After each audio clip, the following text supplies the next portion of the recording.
Again, thank you. Thank you, everyone. Good evening. Welcome to the Foxborough Board of Selectmen's January 15th, 2013 public meeting. I'll go through the agenda briefly. At 6 o'clock, we have we just finished an executive session under the subject of litigation, and I apologize for starting a few minutes late. It's 10 past 7. We'll have citizens' input, and anything that is not reasonably anticipated can come to the table. At 7:05, we're going to give a chairman's update on the craft organization town discussions that started several months ago. At 7:10, we are going to have a continuance of a public hearing that opened on December 18th for the Kenny Chesney concert at Gillette Stadium. And I understand we have a few visitors from the town of Walpole as well. At 7:30, a public hearing is continued that opened up on November 27th for the Taylor Swift concert at Gillette Stadium. And at 7:45, we have a new public hearing we'll read into the record for the first time for Bon Jovi concert at Gillette Stadium. And at 8:15, we are going to review the regional sewer agreement and a finance plan presented by the town. Kevin Pecos, the Water and Sewer Board, and Roger Hill, the DPW Director. And we have a handful of action items. So, Ginny, you want to lead us in the Pledge of Allegiance? I pledge allegiance to the flag of the United States of America and to the republic for which it stands, one nation, under God, indivisible, with liberty and justice for all. Thank you. Thank you. Okay, so under citizens' input, if someone has input, if they want to just come to the microphone. Anybody? Back on schedule now. I'm going to give started out a brief kind of overview of some of my thoughts under the topic of craft organization town discussions, and it's a couple pages, and I put it in writing because it's a topic that I think is very important to the town, and there's a little history, and there's a lot of things that just keep coming up about the casino and development. So I just took a few minutes to put my thoughts together and summarize what's happened since the board authorized me to meet with the craft organization. Just put some thoughts together. So to take a step back, several months ago the town endeavored on a clearinghouse method of trying to address some development proposals conceptualized by the craft organization. And there was about 10 or 12 items. Some were very ambitious and perhaps controversial. Some seemed like fantastic opportunities, and some may have been non-starters. Nobody really understood what the opportunities or the impacts were. And it's a list that was kind of kicked around for a better part of a year after it's been to the several of the separate boards, and it kind of came back to the selectmen as one package. On a good day with respect to town government process and the open meeting law, this would have been a challenge in itself. On a bad day, and I'll candidly call a bad day being the day relatively after the casino debate, this was, in my opinion, a near impossible feat for many reasons, trying to work together on those issues. The discussions fell apart, and the craft organization basically said thank you, but respectfully, we can get by just fine on the status quo. They were courteous, they were professional, and they were right to the point. The town said thank you as well for trying, and we can get by just as well. All considered at that particular time, perhaps both were correct that we need a little bit of time to kind of digest it, blow off some steam and out of frustration. Again, quite candidly, some said good riddance, some said the selectmen should be impeached, and there was no shortage of opinion through that process. After a little cool down, the proverbial olive branches were extended from both sides, and for the simple reason that we both, the town and the craft organization, really had too much to lose if we couldn't work together. And it was kind of getting into a stagnation position where nobody was really working together and things weren't moving. So to that end, the board allowed me the opportunity to speak to their representatives and sit with our town manager, Kevin Pecos, and our general counsel, Dick Gellerman, to have a frank and pointed discussion with the craft organization to see if there was some common ground to move forward. And I thank the board for that opportunity, and I thank the craft organization for both taking the opportunity and giving the opportunity. We had that meeting, and there was three three things that I could summarize out of it. Both sides heard things that probably they did not want to hear, but needed to be said. Both sides learned a little bit from the other, and both sides found some common ground in a process that I'm hopeful will move forward. The nature of this business is that there will always be a public side and a private side, but we should seek out a better opportunity to work collectively. And if only both sides have mutual gain, or at the very least, the public side is not impacted. Did we do a group hug? Far from it. I do not want to sugarcoat the meeting as something other than the first step. Last year left some scars, period, and we both understand that. Was it a positive first step? I absolutely would say it was, very much so, and I think that we all said at the end of the meeting that I think it went well. The first thing I did was put the spotlight on the elephant in the room, and that was the casino. There's no hiding the topic, and there's no denying that it had an impact on the entire town. I see it each week at this table in one form or the other. Not talking about it would have been kidding ourselves. It would have been disingenuous moving forward. Without need to go into detail, suffice to say that both groups indicated that there may have been some missteps during the casino process, from presentation of the message to reception of the message. No doubt in my mind that if all involved in the process had the opportunity to do-over, we may have done things differently. Not saying that it would rise to the level of changing the proposal or people's opinions or even the outcome, but perhaps communication and reactions in hindsight would have been approached differently. It was a fast train that nobody was prepared for and nobody anticipated. The reaction in what was about to happen inside or outside of Foxborough. Regardless, the train came and we are where we are right now. Unfortunately, bells cannot be unrung, whether it's quotes in the newspaper or standing at a microphone or putting mailers in the mail. We hopefully have all learned from this. The issue lingers on regardless of which side you stood on, and the fact that there has been lost business opportunities and business relationships, lost or strained friendships, people forced to take a position to protect what they believed needed to be protected. There was and perhaps still is a sense of distrust in the uncertainty, lost or gained potential, or the retained control of a town and people's personal investments of their home. The list goes on. We'll carry some of the burden as we deal with this, whether an open or mass and an agenda item. Hopefully we can move past it. Our recent meeting was not a meeting to negotiate and come to a decision on any one topic. We did talk in general terms about issues and opportunities. Insurance and protection of the town during stadium events remains high on our priority right now. Pending lawsuits and policing events, conceptual housing developments, public transportation, additional liquor licenses, additional Route 1 development, and working with existing businesses on Route 1. Concepts of what is good development versus not so good development. Issues regarding existing liquor licenses and controlling bad behavior from patrons. Beautification of Route 1 in general. Talked a little bit about the history of Foxborough, a little history and trials and tribulations of the craft organization's dealings in Connecticut. We share a lot of the same issues of a larger business in a small town. We talked about communication in general, and I was told specifically they're not pursuing a casino in Foxborough, despite the recent newspaper articles.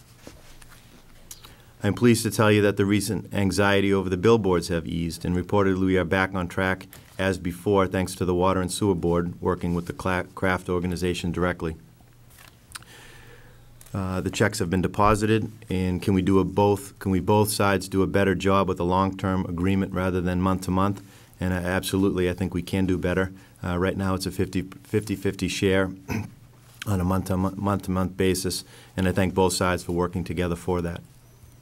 I'm pleased to be told that the craft organization is investing in consultants to study the parking and everyday operations to address some of the concerns and issues that will rise, and even that will rise their operations, bring their operations to a higher level, and I'm pleased to hear that. Their individual license holders will be seeking a common process for addressing their customers collectively, and I'm pleased to hear that. A very welcome step. I'm pleased that we have dialogue where we ask each other what to expect in the future from both of our perspectives. Much to gain by doing this, too much to lose if we don't continue to do that. I'm pleased that we agree that the process that has been in place in the past in Foxborough should be the one that we utilize. Any business looking to suggest new zoning or site plan regulations changes You go to the planning board and the zoning board. Those elected officials have served us well in the past. Any business looking to address sewer and water issues, you go to the water and sewer commissioners. They've served us well, the town well in the past as well. Any business looking to address restaurant development, whether it's inspection fees or process, go to the elected Board of Health. Any businesses looking to address additional liquor licenses, you continue to come to the selectmen and we'll review it based on appropriateness of the license with respect to the need, location, and public safety. If supported, then it'll go to the public as it has done before for a town meeting vote. We've been down the road recently of trying to create a clearinghouse committee to review everything at once with the hopes that it would expedite efforts rather than piecemeal them. But town government is just not set up for that. I know that both sides thought this was a good idea, and it turned out being more of an aggravation than it should have been. Perhaps folks think that I'm being too detailed or too premature on this. Perhaps. I have no ambition to do this again, but I thought I would use this as an opportunity to put it on the table and ask people to move forward as we close the door on last year. Each topic that comes before us we can judge on its merit with the history behind us and not in front of us. Both sides will continue to work in the towns in their own best interest. Ours is a balance of tax base and development and our public safety. And theirs is according to their sound business plan. We can each reach our goals easier if we understand each other. Again, I thank the board and the craft for the opportunity, and I really look forward to moving forward with some productive plans up on Route 1 and having the dialogue open so if something comes forward, we're in a better position to entertain it. So, thank you for listening to that. So, at 7:10, we have a public hearing. We don't have to read it in the record again because it's already been open on December 18th. So this is the Kenny Chesney concert at Gillette Stadium. So I'd ask if the applicant wanted to come forward, and then I think we have some representatives from Walpole that, because of time constraints, we'd ask you to come earlier, and then we'd go with our advisory board and the public discussion after that. Yeah.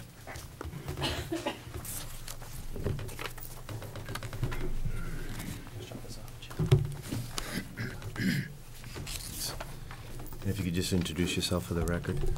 Sure. Dan Murphy with Patriots NPS LLC. Just get right into it. And if Jim could just introduce himself. Jim Cobry with the Craft Group. This is our application for Kenny Chesney. It is we're applying for 2 nights, Friday, August 23rd, and Saturday, August 24th. As with typical shows, we're requesting the sound check the evening prior with a 10 p.m.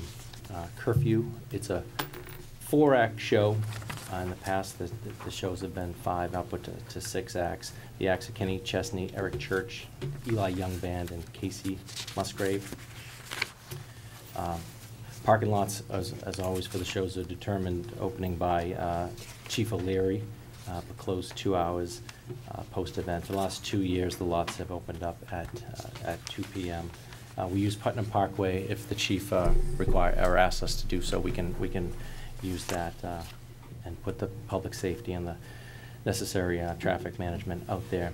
Stadium gates this year we're proposing 4:30 as opposed to 3:30 last year.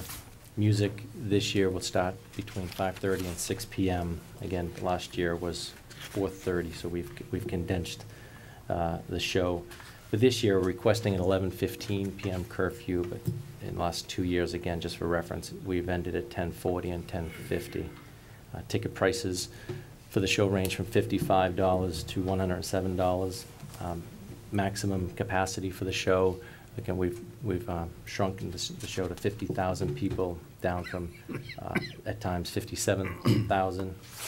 Current sales, first show this Friday is just under 29,000, and Saturday is 38,450. All seats are reserved except for the 2,500 seats that we have in front of the stage, called the Sandbar seats. It's an in-house promoted event, so NPS LLC will seek all building permits, provide the CADs to the building department, monitor sound with the Commissioner Caspara. Operationally, we'll continue to a request that came from the Stadium Advisory Committee in 2011 of wristbanding the field fans at the gates as opposed to down at the field itself. Porta-john placement will be, a plan will be submitted to the Board of Health, but will again exceed minimum requirements of the town bylaws. No fireworks or pyrotechnics are anticipated. All tickets are hard tickets, no printed home seats. We'll have all the standard rules and regulations of no ticket, no entry, no carrying of alcohol between lots. We will again purchase PSA announcements for all 6 New England country radio stations leading up to the week before the event, and we'll communicate directly to all ticket buyers with the rules and regulations. And again, we'll be using all the same holding area and equipment that we put in place 2 years ago. Thank you. You're welcome. Now, we do have some correspondence from the police, from the Fire, Board of Health, and Advisory Committee, but we also have some representatives from Walpole. If it's okay with the board, would you mind if they spoke early? Take them out of line? Fine. All right. Okay. Sure. One or all.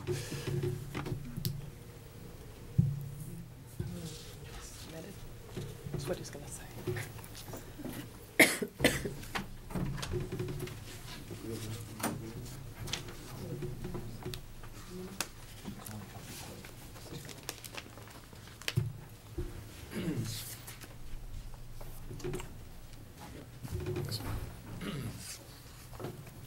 Good evening.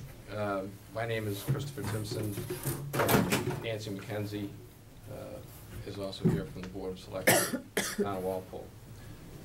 We do have a prepared statement, which I'm just going to read into the record. On behalf of our board, I would like to thank you for the opportunity to appear before you tonight and present the ongoing public safety concerns that the Town of Walpole has regarding this concert series.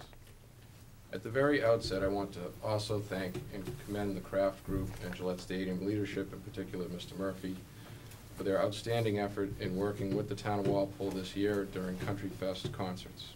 They were very responsive to our requests, from providing additional traffic signage to even making themselves available in real time during the events themselves. Mr. Murphy and his team did go above and beyond for us this year, and you can be assured that our appearance here this evening is by no means to suggest a concern with their planning efforts in 2012, quite to the contrary.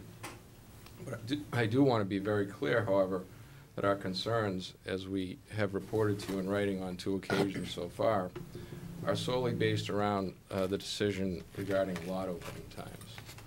The decision not to open parking lots in Foxborough until 3 hours before the concert has proven repeatedly to be overwhelming the cause of traffic gridlock along Route 1, which in turn results in dangerous conditions on the side streets in our neighborhoods and throughout the Town of Walpole. Drivers frustrated with the gridlock on Route 1 engage in aggressive behavior on our roadways, and as you can certainly understand, this is not acceptable and is actually avoidable. It is said that a picture is worth 1,000 words, and we brought this picture here, a blow-up. This shows Route 1, a photo taken at approximately 1:10 p.m. on Saturday, August 25th. This was roughly 20 minutes before the lots were scheduled to open. Our faithful town administrator, Michael Boynton, who is here as well, is the photographer for this. As you can see, traffic on both sides of Route 1 in this area of Walpole Park South and Ioria Arena is at standstill. However, 20 minutes earlier, this was not the case. Traffic was heavy but moving. In the span of about 10 minutes, when traffic overwhelmed Route 1 at the stadium, all traffic on Route 1 came to an immediate halt and backed up over 5 miles to the Walpole Mall. The potential life safety consequences from that massive gridlock far exceed any concerns, in our opinion, regarding earlier lot opening times. You know, and some of the behavior that occurred was just unacceptable. I think people decided that since they couldn't get to the lot, they might as well start their party right where they were stuck in the Town of Walpole. So very disconcerting for our citizens in Walpole. This is not a new issue for certain, but is one that we expect and hope you might resolve tonight. Again, we're not here in opposition to having the two-night concerts. We do, however, ask that your board, in any vote, to approve the application and permit, include the following conditions in writing in your motion and vote. Number one, the parking lots be open not less than 4 hours prior to the start of the concert show. That officials are authorized to open them earlier if traffic and safety conditions on Route 1 so dictate. It seems to me that we need a little more of a sliding scale to be able to have some communication go to whoever it is that's in charge of opening the lots and say, hey, the gridlock is starting, open them up so that people can get in there. And it is a touchy issue, but we would truly appreciate that. Mm-hmm. Also, number two, that the Walpole police and fire chiefs be included in all event planning activities. Number three, that Walpole police and fire chiefs are authorized to submit staffing plans for Walpole safety needs to include staffing of traditional South Walpole police posts and fire stations, as well as key intersections along and adjacent to Route 1, and that these staffing posts shall be funded from 4 hours prior to the event through 3 hours after the events. Four, that Walpole be provided with additional signage and traffic management options, and that funding is provided for Walpole Public Works staffing prior to each event, according to a plan to be agreed upon by Walpole administration and stadium leadership. We appreciate your consideration of these requests. We're confident that these measures will help to solve the traffic problems associated with this event, and we look forward to a successful outcome. Again, we hope that you, the town of Foxborough, and the Kraft Group, and we thank you for your partnership and your assistance to the town of Walpole in this matter. Thank you, Christopher. Thank you. Appreciate it. Do you want to add something, Nancy? Or? I just wanted to add a quick note as far as understanding that it would be great to just say that the parking lots can open at a certain time. They're not going to open and people won't come, but they do. And if you stay strict with opening of the lots, they're just going to either park as they did on Route 1, or they're just going to drive through all of our neighborhoods. And, I mean, it's been going on long enough that it's been proven that by just saying and trying to be strict with the lots, it just doesn't help the spillover into the neighborhoods. That I think the sliding idea of when to open the lots based on when they are there is going to truly be helpful to the safety of the neighborhoods, to safety of both of our communities, and to the safety of the people that, you know, as we've sort of witnessed, they just stop, park, and start drinking where they are. Mm. And I think, you know, we're not insensitive to the fact that you're looking to control the length of time that people are able to consume alcohol before they go into the concerts. I get that. Mm-hmm. But I think whatever time you set, there has to be that ability to handle this overflow. So that's okay. Understood. Yep. Thank you for letting us. Sure. Thank you for coming from Walpole on your night off. Mike, as a town administrator, good to see you. Did you want to add anything? Just very, very briefly, I want to reiterate, Dan and the stadium folks were fantastic this past year. We're not hearing, as the board member said, we're not hearing objection to the two-night concert. It worked well for us, having that partnership. This was the only challenge that we dealt with, and certainly working together we'll overcome it. And again, thank you to the town of Foxborough. Okay, thank you. I'm not going to kid anyone if we said, okay, move in an hour, we have that ability. I mean, between the applicant, the local police, the state police, and then the whole issues with the parking lot. This is an issue that gets brought up every year. But since Walpole's here, Chief, would you mind just speaking to that topic? I know we've spoken about it before, but who has the ability in the process, in the studies, to even address this right now? Thank you. Certainly one of the major issues that came from this past year's event was the impact of traffic again on Walpole. They have participated, the public safety persons, in our all-agency meetings prior to events. and to try and find the correct balance that gives a free flow of traffic without impediment in surrounding neighborhoods, not just Route 1, but 1A, and other streets in your community, as local roads are, to try and have the balance between opening too early, which creates other public safety hazards, and getting traffic in off the road, which relieves certain impediments. And it's a work in progress, and we will continue to measure it so that we can adequately solve both needs, both in terms of our neighbors, our residents, as well as the safety of fans coming. Okay. Right now, I mean, the plan is it opened, the gates open at a certain time. Before it was, you had Plan A and Plan B. Right. Is that the same process that we're doing now?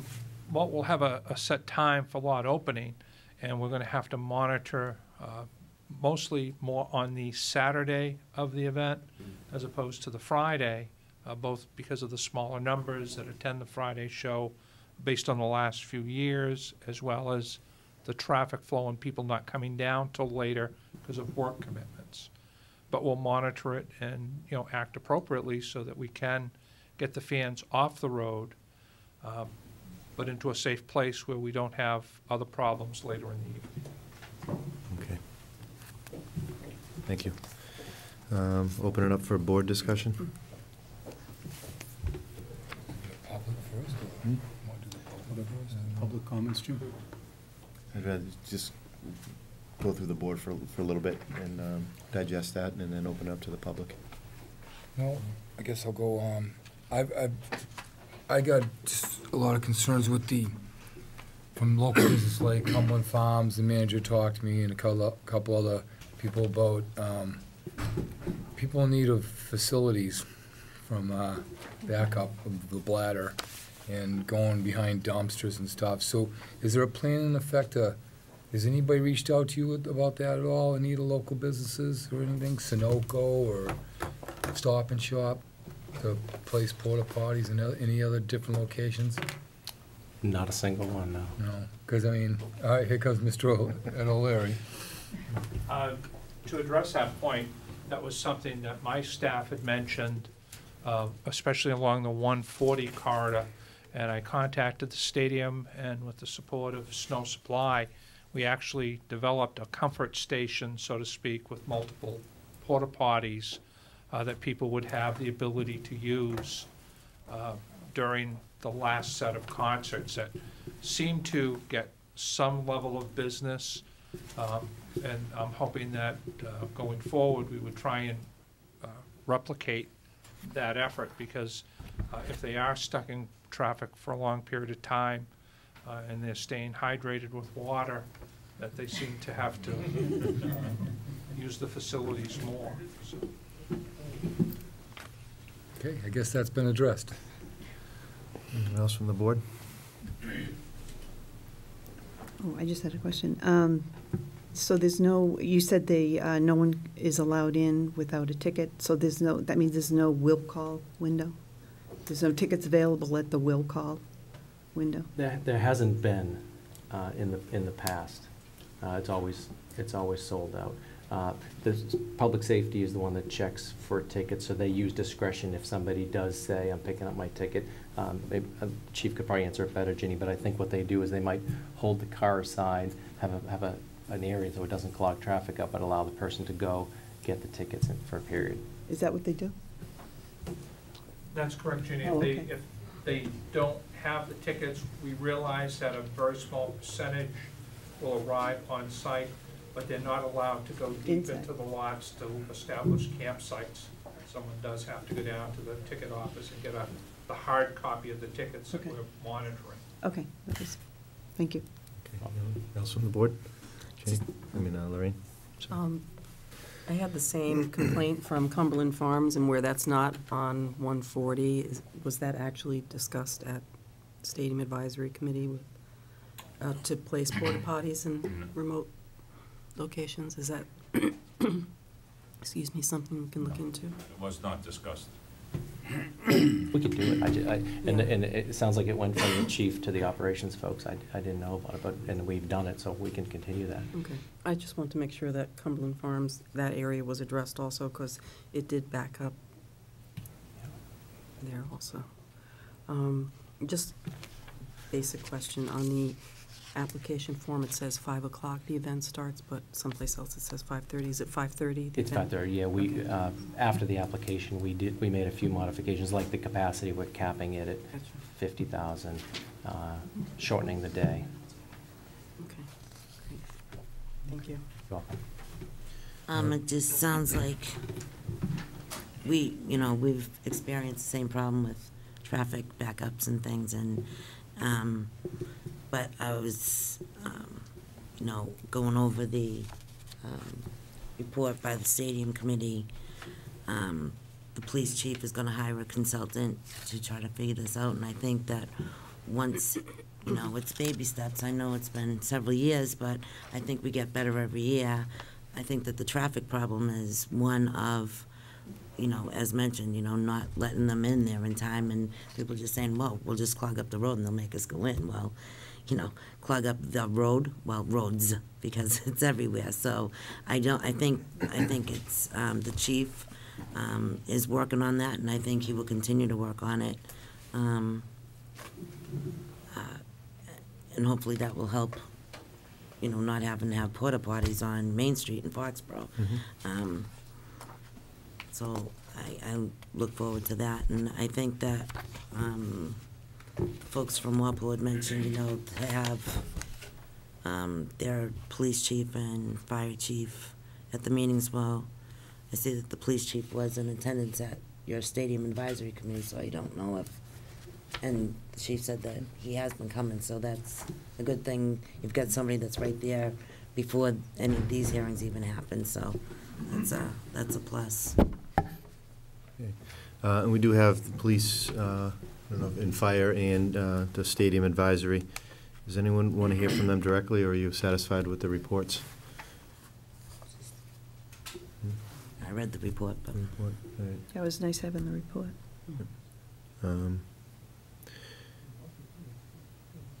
I keep going, that Route 1 picture going north, and it could be going south or north, or it could be the side streets from Norfolk. It could be Chestnut Street. It could be Chestnut Street. Basically, yeah. We struggle with it every year, and you're damned if you do, you're damned if you don't, because if you say you're gonna open up the gates, if there's a backup, then people are gonna come earlier, thinking that they can get in, and if you say no, that's what happens.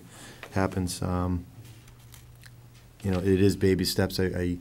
Chief, can I just ask you, when you look at that picture on Route 1 of the backups, is that in your control, or is that the state police as well? Or is Actually, excuse me, both myself and the state police are monitoring the flow of traffic along Route 1, because it actually starts beyond on 95 and 495 south of us.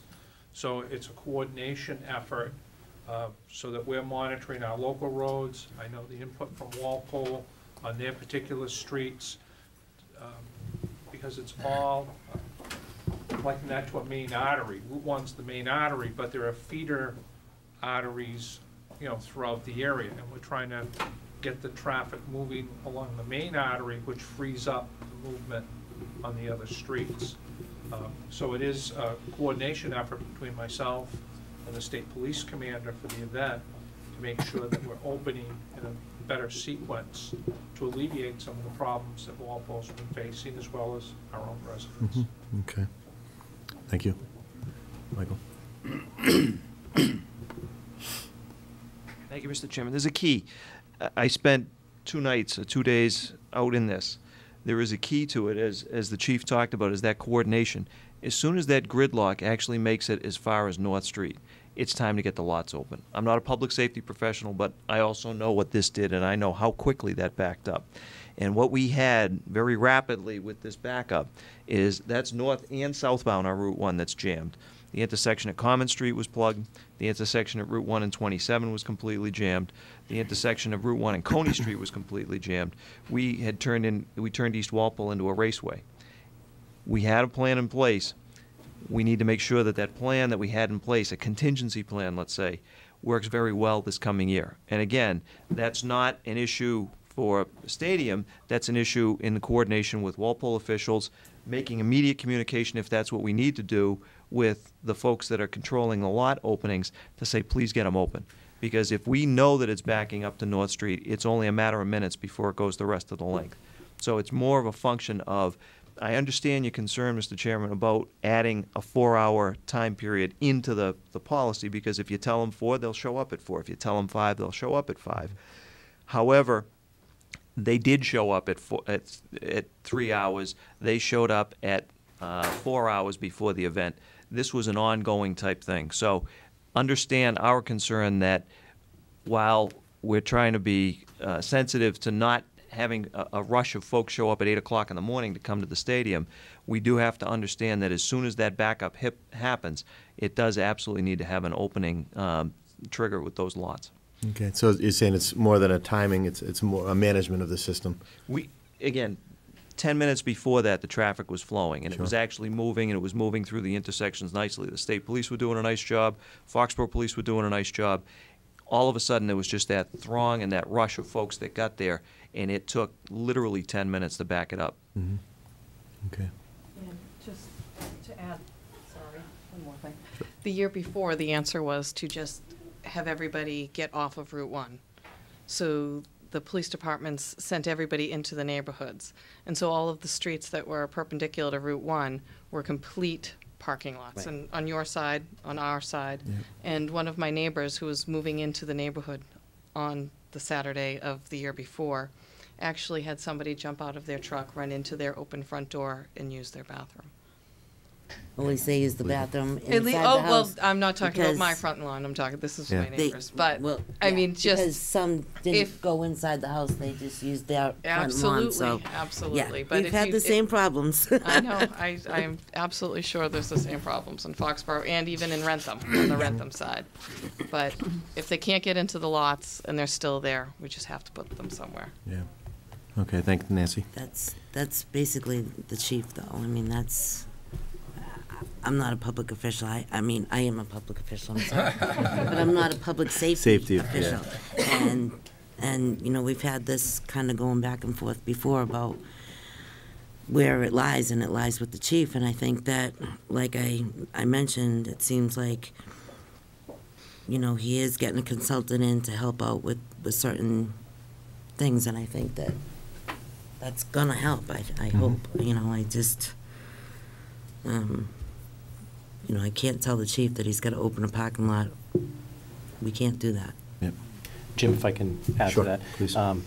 In addition to the consultant, traffic consultant, we also have traffic engineers that Chief has worked with, whether it's Patriot games or concerts or soccer matches. So we have traffic engineers at his disposal. We have real-time variable message boards that we can move or reprogram.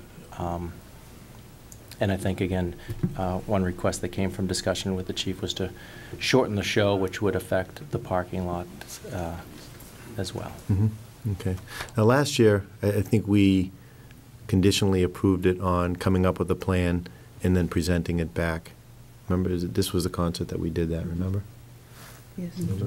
Yeah. And I'm assuming that everything was implemented according to that plan, and we still had backup. Is it worth looking at that again? Yeah, we have, and there are, I don't want to speak for the chief, but we'll have a few meetings with all the lot owners before the event that we just hosted. The chief has it, and Lieutenant Stewart. And at that time, well, the chief will give us a window, and so we'll be fully staffed, and most of the lots, almost all the lots, will be fully staffed. So if he makes the call to open, they can get open whenever the chief wants us to open the lot. So we also had a contingency plan one year, which I think worked well, and weather is a factor in this as well, where some of the largest lots took the fans off of Route 1. No tailgating was allowed at all, but it relieved some of the pressure. So that's an option too to the chief. And then lastly, I think when we were talking to some traffic management folks, they gave ideas about how to not allow people to queue up at the entrances, which causes traffic backup, but never allow it to keep it going up and down Route 1. There's talk about staggering folks on 495, kind of in a reservoir, a holding area, and a safe area. So there's a bunch of things that, whether it's Mass Office of Transportation or our local traffic engineers, that they're at the chief's disposal. Okay. I think the other condition, Jim, was addressing the Walpole. That's what I was just going to pick up. Are we getting to the point where we have to put conditions of you guys working with Walpole Police and Fire, providing them with signage? I thought that was done. That's standard practice for Mm-hmm.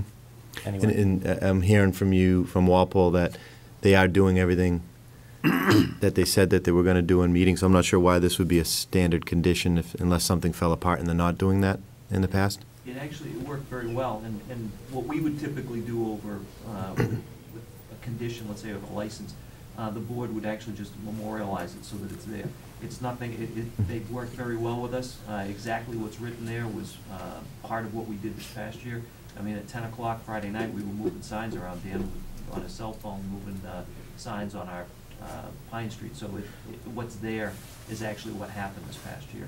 Okay. My concern would be, it's great that everyone's working together. Next meeting, Rentham's going to be in here asking for it, and then Norfolk, and then Plainville, and then it just turns in. And once something's a condition, it just doesn't go away. If it's working, and that's just my thought, that if it's working, I mean, we recognize that it's working, and if it's not working, you come back, and then if they're not holding their side, then we make it a condition. Just my thoughts. Jim, if I could, Mm-hmm. I know I brought it up, I don't know if it was last year or the year before, and Dan, you probably remember this. If people are going to come early and cause this kind of havoc, you open the parking lot and you fine them. You take the money and you put it back to public safety. I don't know, it fell on deaf ears last time, but as my father always said, you won't hurt somebody, hurt them in the wallet. So if they come in and they're intentionally an hour early before they know it's going to be, and they're causing this gridlock situation, why should the communities and the surrounding communities and even the stadium burden the cost? Even though they're holding the event, I understand they have some burden to that. If it's a $50 entrance fee, now it's $75. Yeah, it's pretty simple. You've got a road counter. We see them, we drive over them all the time. You put them right at the end of the lot that you can open. You always open what's the first overflow lot, the first ones? 10. P10 and P9. You put that counter right there, and everybody that goes over that thing, there's an identifying counter as a fine. It comes back to the town, or whatever we do with it, but it makes people think twice. And it's about the only way you can handle it, as far Are you as, saying charge them $75 instead of the $40? if they're gonna come an hour early, Linda, and hold us, No, is that what you're saying? Yeah, I'm just absolutely, asking yeah, for, yeah. because you're saying a fine, I'm like, yeah, well, if it's, typically you charge them another 50% of the parking fine. It'll be- truthfully, I'll just ride up and down Route 1 in my car then. And They won't let you. Really? Well, it goes down to one lane going, once you go past the stadium, you're going one south, and there's only one going north. But, I'm just saying. go ahead. We did that. We did that a couple years ago. In fact, I think we charged like $80, and we gave it to a charity. They just paid it. There was no. So keep collecting it then. Oh. I like the idea of when we pulled them off, didn't allow tailgating at all, and alleviated some of that backup. I don't know, Lieutenant Stewart and Chief O'Leary may have a different opinion. Whatever they decide, we'll follow. Anyone from the public, and I recognize that there are public safety officials in the advisory, but anything that we missed that you wanted to add, or just as a resident to add to this? You're okay? Motion to close the public hearing? Anything more that you wanted to add? No, thanks. Second? Motion made to close. Okay, sure. One comment. Mike Asher, Stadium Advisory Committee. No matter what plan you do, no matter who's involved, you don't need a degree in traffic engineering to realize there's 3 lanes coming in from the north, 3 lanes coming in from the south. Until something's done about that, the problem will never go away. Understood. Thank you. We fly helicopters for some events, and unfortunately, as Mike Asherpa just said, it is, it's the nature of Route 1. That could be a football game. Yeah. That could be the AFC Championship game this weekend too. I mean, traffic it just backs up. Yeah, and I'm not being facetious. I agree with you. It's 3 lanes is 3 lanes, and it's not 4 or 5. So, all right, motion was made to close. Was it seconded? Seconded by Lorraine. All those in favor? Aye. Under discussion.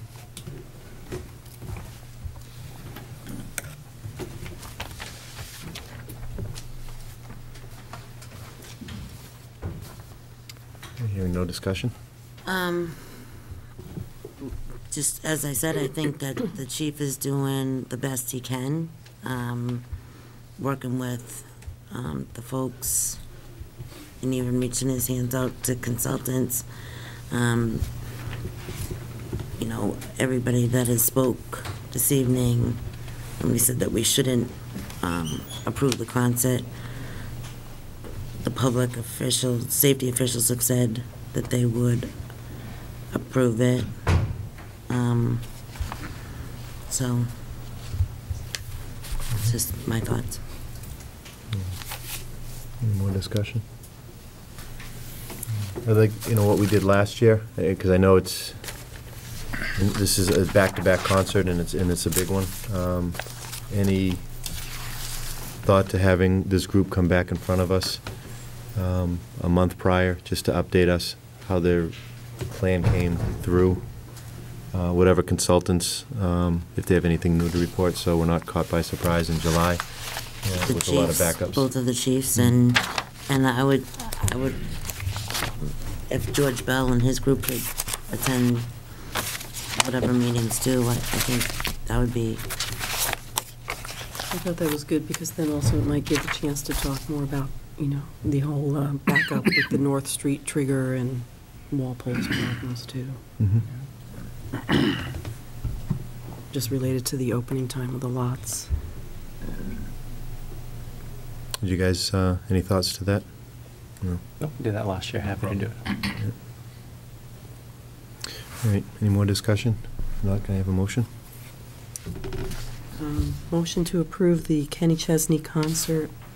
Are we going to put in conditions with the Walpole Met or no? Yeah. I mean, if that's what your motion, As we did last year. Motion to approve the Kenny Chesney concert. Meeting conditions already reviewed by Walpole, also with the fire and police chiefs, with our fire and police chiefs. And we're going to read in this additional language. I move with the assent of the applicant that the application of MPS LLC to hold the Kenny Chesney concerts at Gillette Stadium August 23rd. August 23rd and August 24th be approved, subject to the following conditions. 1, that the applicant shall, within 30 days from the date of this approval, execute and provide to the town of Foxborough an indemnification agreement in a form and substance satisfactory to and approved by this board. 2, that the applicant shall, within 30 days from the date of this approval, obtain and place liability insurance for said events, insuring both the applicant and the town of Foxborough in a form and substance satisfactory to and approved by this board. And 3, that the physical license for said events shall be retained by the board or its representative and held in escrow pending the applicant's compliance with conditions number 1 and 2 above. Sorry. Mr. Chairman? Sure. Perusing through the standard conditions, the conditions that the Board of Health asked for, the conditions that the chief asked for, which are special, that have been the product of some negotiation. Mm-hmm. I'm not quite sure what you did with the request from the Walpole Board of Selectmen, but what does strike me is that the standard conditions, as currently written, are not necessarily, do not necessarily comport with those other conditions. For instance, your standard conditions say 3 o'clock. I think I heard 2 o'clock. So what I think I got to do is I've got to, if it pleases the board, integrate what you just said, the fire chief's conditions, the police chief's conditions, the Board of Health's conditions, and the Stadium Advisory Committee's conditions into the standard ones to the extent that any of it's contradictory. Get that over to Dan and Jim, make sure that there's no objection, and if there isn't, great. We have them in writing. If there is, then I think it'll have to come back to the board, not for anything except the condition which is not acceptable or agreed. Hopefully, we will get it all agreed. But I'm just looking at this and I'm saying there's some contradictions here. Another big one, the standard conditions limit attendance to 68,000, but apparently there's been an agreement reached that it'll be limited to 50,000. So that's a huge variation. That's, you know, if we just give them all this stuff, there's all sorts of contradictions in here that aren't fair to. Yeah, I'm assuming, let me ask you, the 7.5% reduction from down to 50,000, that was a recommendation by the advisory committee. Have you seen their recommendations before coming to this table? Yeah, that was our recommendation. It was, okay. Recorded by advisory. Okay. And you know, I think that's just standard event language, 68,000, that's the whole stadium. You know, we could, you know, so we don't do shows. So I think it's just So a if I- ministerial function to make sure That's that right. what gets attached to the license is consistent with what's requested and what you just voted. So I don't think there's going to be any big problem there. With the only question being, I'm not quite sure what the motion anticipated with respect to Walpole's requests. I said including meeting the requirements of Walpole as discussed by their police and fire chiefs with our police and fire chief. Okay, because there is, if I understand correctly, there is a fairly substantial variation between their request in terms of opening and what I think was negotiated with our Stadium Advisory Committee opening. And the chief. No, we don't have any chief. say in the opening, that's the chief. Okay. And completely the chief. Yeah. And 4 hours before the event would be what? What time? 1 o'clock. 30. Right, so 30. if you have a condition which satisfies Walpole Board of Selectmen requests, that would allow an opening at 1 o'clock. But you have a request from the Stadium Advisory Committee and the police chief to have a 2 o'clock opening. So I'm just trying to illustrate, we've got some conflicts here We can't really, that have you got to get can't, worked out. she's not attaching what the Board of Selectmen from Walpole have given us. What she's saying is that they will Work with. work with them and report back to us the 30 days prior to. Correct. That's what she's not saying that everything that they wrote in there or stated here was part of our motion. Gotcha. You know what I'm saying? That's, I think, what you, yeah, That's fine. it's not, yeah. Right, Lorraine? Is that- Correct. Correct, yep. Okay. So I'll second your motion. Okay, motion was made and seconded. Further discussion? So could the board just read that one last time so that I Want to want read to be that sure back? that I don't see any conflicts here? I had approved the Kenny Chesney concert with the standard conditions with additional comments from the Board of Health, the police chiefs, and the fire chief, and the Walpole Board of Selectmen, plus The this. statement. Okay. Okay, but that's contradicting it. The Board of Selectmen gave those recommendations. That's what I had said I did not want to put in there. And he's saying you don't want, but it came across that way, correct?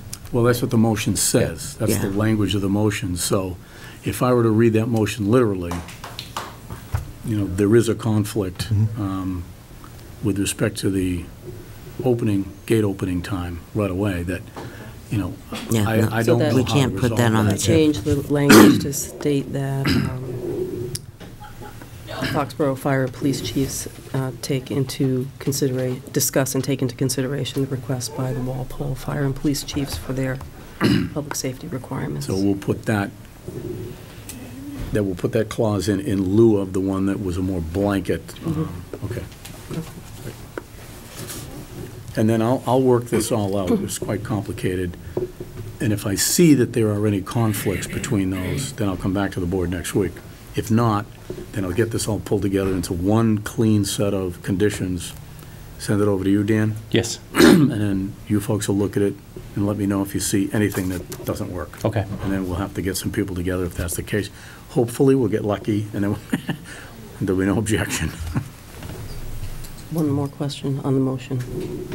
And is this contingent upon hearing the report of the final The traffic? traffic? I think that's what we did last time. Yeah. I think that would, as a requirement, they would have to come back in front of the board and present the final plan, the final traffic plan. So that would be our Safety. police and fire chiefs? Yep. Okay. And I think if the standard conditions, that should have been in there from last year? Yep. Okay. And I think last year there was a date certain on that, or is it so many days before the, I think it was 30 a days. 30 month days before. Well, the plan, Mhm. 30 days prior to. Yeah. Right. okay. Okay, motion was made, seconded. Any further discussion? Discussion. It says in number 2 here, the motion says, "The applicant shall, within 30 days from the date of this approval," okay, not the date of the event, No. from the date of the So approval. Today. February 15th, they would have Thank to implement a Indemnification. indemnification provision that is satisfactory to our council and the board. So we would have to have a meeting prior to 30 days to review the indemnification agreement. Correct, because you would have to physically sign the indemnification agreement, so that would require a motion of the board. So this gives the parties time to work those issues out, and I'm very optimistic we will, and then we'll come back to the board sometime in the next 30 days, and the board will have to take a separate motion to approve that. Okay. Okay. If it all looks like it's fine and falls into place, then we'll just put it on your action items. If it appears that we need to have a discussion about it, it'll be an agenda item. Okay, very good. Further discussion? All those in favor? Aye. All those opposed? Motion carries 5-0. Should we open up to 7:30, one, Mr. Chairman, since, 7:45, one, since it was new? Why don't you open, because that's Yep. not continued. Thank you. Appreciate it. Thank you. Thank you, Mike. Yeah, we're a little bit behind on that. We'll open the Bon Jovi concert and then revert back to the Taylor Swift that was already open. The Board of Selectmen, acting as the local Can you say licensing something? authority pursuant to Mass General Law, Chapter 140, Section 181, and Section 183A, and Chapter 136, Section 4, Town of Foxborough Revised General Bylaws, Article 5, Section 6, and also Stadium Rules and Regulations, will conduct a public hearing on Tuesday, January 15th, 2013, beginning at 7:45 p.m. in the Andrew A. Gallo Jr. Meeting Room, 40 South Street, to review the application submitted by NPS LLC for the Bon Jovi Because We Can the Tour concert. This event is proposed for Gillette Stadium. Application for this event is on file at the Office of the Selectmen. All interested parties are welcome to attend. Good. A motion to open the public hearing. All those in favor? Aye. Motion to continue the public hearing until after the Taylor Swift discussion. All those in favor? Aye. 5-0, 5-0. Motion, both motions carried 5-0. Thank you. So the public hearing continuance of the Taylor Swift concert at Gillette Stadium. Okay, this is our application for Taylor Swift, the Red Tour. We're applying for 2 nights, Friday, July 26th, and Saturday, July 27th. We hosted Taylor Swift 2011 for 2 nights and 2010 for 1 night. The proposed event times: parking lots 4:30, stadium gates 6 o'clock. Show starts at 7 o'clock and ends at, we're requesting 11:15 curfew. The timeline has it ending closer to 10:40, but just in case anything with weather, et cetera, we're requesting 11:15 curfew. The support acts, 2 support acts, Ed Sheeran and Austin Mahone. Again, NPS is the promoter and will be applying for all the building permits and monitoring the sound. Ticket prices for Taylor Swift range from $49.50 to $118. Estimated attendance 55,000, which is about 53,400 reserved seats, and then 1,600 seats are GA seats in that pit area in front of the stage, same that she did her last 3 shows with us. Having worked with her in the past, we know what to expect. Very young female audience. We make modifications to the venue to accommodate that. We will have a parent pickup and drop-off area like we had in the past, like to be determined, but probably down in the south retail where last time. Unlikely we will have MBTA service for this event. And again, if the chief likes, we will open Putnam Parkway. For Board of Health, we'll have the standard food inspections and the Porta John placement. For the PD, again, we will have Route 1 Business Association meetings. And for the fire department, all the rooms will be open, and the chief asked if the weather is, if it's required, we'll have a mist tent available. And again, building permits all the CADs and the applications will be through NPS, so Bill won't be dealing with a third party. Very good. If I recall, this was very successful. There was very low incidence of issues out there at this concert. Right, lost children and, yeah. So sometimes that's not a bad thing. Don't want to mind. We'll do it a little differently. I know the advisory committee's still here, and the police chief and fire chief and the Board of Health had comments. Anyone want to add to this? No? Okay. Anyone from the public? Motion to close the public hearing. Well, for board discussion, anyone from the board? Okay. Motion to close the public hearing. Second. Motion made by Mark, seconded by Linda. All those in favor? Aye. All those opposed, motion carries 5-0. Discussion? Sounds like we would put the same motion from previous concert, not to aggravate it and prolong it as before, so I would rely on Lorraine to read her motion again. Motion to approve the Taylor Swift The Red Tour concert for July 26th and 27th, subject to the conditions approved Provided by? Provided by the Stadium Advisory Committee and the participants, and with the police and fire. And Board of Health. And Board of Health. Is that it? No. I'm sorry? No. Well, I mean, we don't need a. Yeah. Yeah, my only question is, this isn't the same as, the concert that we just did. Basically, we don't have the, Walpole didn't say that they had issues with Taylor Swift last year, and nobody, the chief, I think it's just different. We don't need to have that, meeting before, like. Well, we always have them anyways, don't they? No. We don't have them come in and give us a report 30 days before the show, like we are for That Chesney. condition, okay, I thought you meant. And that's the together. condition that we just did for Chesney. So I said subject to the approval, or subject to all the conditions from Stadium Advisory Committee, Board of Health, Police, Fire, right. And in addition, I move with the assent of the applicant that the application of NPS LLC to hold Taylor Swift concerts at Gillette Stadium on July 26th and 27th, 2013 be approved, subject to the following conditions. 1, that the applicant shall, within 30 days from the date of this approval, execute and provide to the town of Foxborough an indemnification agreement in a form and substance satisfactory to and approved by this board. 2, that the applicant shall, within 30 days from the date of this approval, obtain and place liability insurance for said events, insuring both the applicant and the town of Foxborough in a form and substance satisfactory to and approved by this board. And 3, that the physical license for said events shall be retained by the board or its representative and held in escrow pending the applicant's compliance with conditions number 1 and 2 above. Second. Motion was made, seconded. Further discussion? All those in favor? Aye. Motion carries 5-0. Okay, we'll reopen the hearing on the Bon Jovi concert.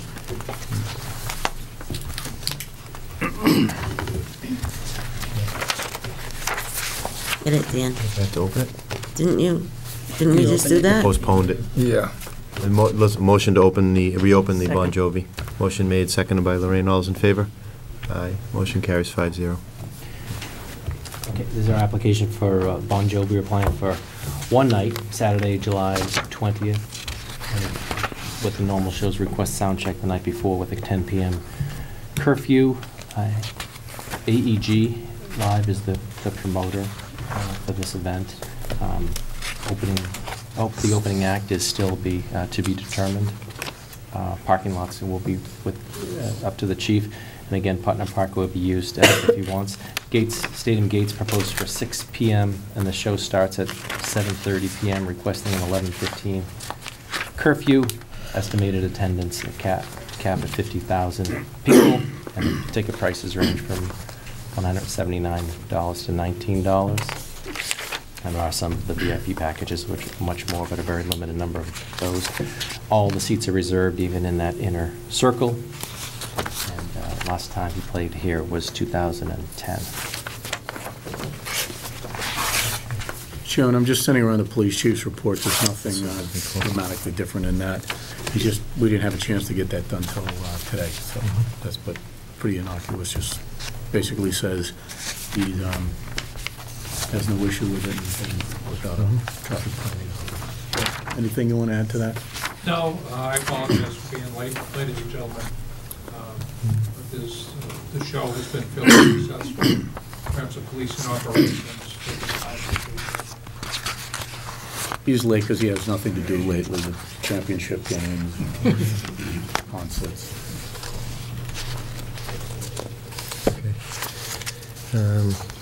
Turn it over to the public from the advisory committee and the public safety officials. Anything to add? Anyone from the public? Discussion?